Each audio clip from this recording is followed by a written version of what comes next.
Quelqu'un me comprend? Il y a un niveau où tu n'as plus affaire à des démons.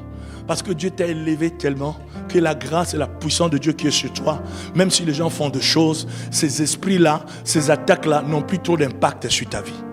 Il y a un niveau où tu as affaire à ton attitude, qui doit être une bonne attitude pendant ces processus de transition dans laquelle Dieu veut t'amener dans le chiffre 12. Et c'est ce processus qui te permettra de pouvoir vaincre.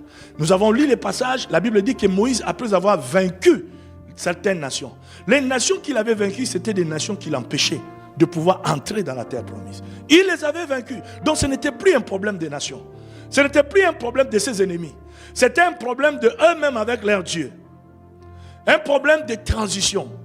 Un problème de préparation. Un problème de test. Un problème où Dieu veut vérifier tout avant de permettre à ceux qui puissent accéder dans le 12.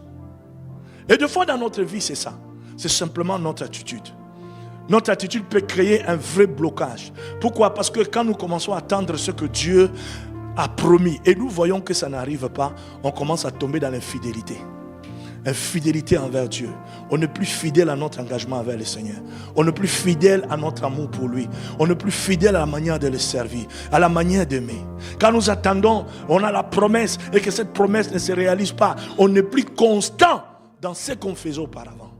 Tu étais peut-être un prédicateur, tu étais constant dans ta manière de servir Dieu. Tu commences à avoir des faiblesses, tu commences à te fatiguer, tu commences à sentir que ce que tu fais pour Dieu devient un poids, devient un fardeau. Cette attitude peut t'empêcher d'entrer dans ton chiffre 12. Est-ce que quelqu'un comprend?